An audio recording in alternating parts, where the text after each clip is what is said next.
નથી ખાવું, મને નથી ભાવતું. કેમ આમાં શું વાંધો છે? આ હું દરરોજ શાક રોટલા ખાવાનું હોય, મને નથી ભાવતું. બહારનું ખાવું? હાલ.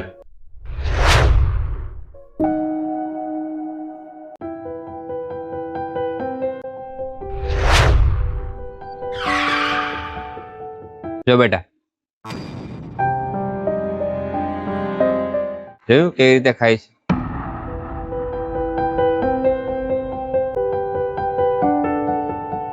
ખાવું છે બહારનું?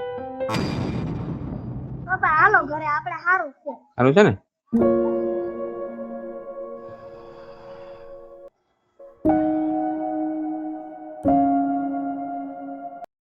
કેવું લાગે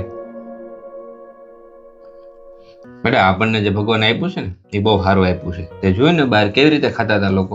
અને બેટા ઘણા લોકોનું તો આવું સપનું હોય છે કે આવું સારું ખાવાનું મળે, આવું ઘરની નીચે પંખા હેઠે બેહીને ફેમિલી સાથે બેહીને ખાવાનું મળે, એવું સપના જોતા હોય લોકો. અને આપણી પાસે તો છે આ બધું. એટલે જે આપણી પાસે જે મળ્યું છે ને એ ખાઈ લેવાનું બેટા. હું આ નહીં ખાવ, ઓલું શાક નહીં ખાવ, એવું કરવાનું હોય. હવેથી જે મળે એ બધું ખાઈ લઈને.